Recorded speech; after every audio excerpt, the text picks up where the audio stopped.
Ermənistanın erməni kilsəsinin yenilənməsi prosesinə qoşulan arxiyepiskopların sayı artır.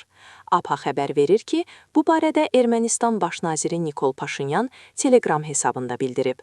Onun sözlərinə görə, erməni kilsəsinin yenilənməsi prosesinə qoşulan arxiyepiskopların sayı 16-ya çatıb. Qeyd edək ki, bir müddət əvvəl Ermənistanın baş naziri Nikol Paşinyan hazırki Katolikosa müxalif olan 10 yepiskopla birlikdə erməni kilsəsinin yenilənməsi üzrə Koordinasiya Şurasının yaradıldığını elan edib. Şuranın qəbul etdiyi sənəddə kilsədə islahatların təşviqi, hazırki kilsə başçısının vəzifədən uzaqlaşdırılması, Katolikosun yerinə müvəqqəti rəhbərin seçilməsi, kilsənin nizamnaməsinin qəbulu və bütün ermənilərin Katolikosunun müəyyən olunmuş qaydada seçilməsi nəzərdə tutulur.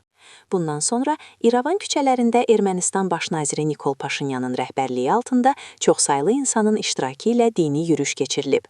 Paşinyan deyib ki, bəzi qüvvələr kilsəni Ermənistan Respublikasına qarşı yönəlmiş addımlar üçün dayaq nöqtəsinə çevirməyə çalışırlar. O, buna imkan verməyəcəklərini, Katolikos II Qariginin də Serj Sarkisyan kimi gedəcəyini bəyan edib.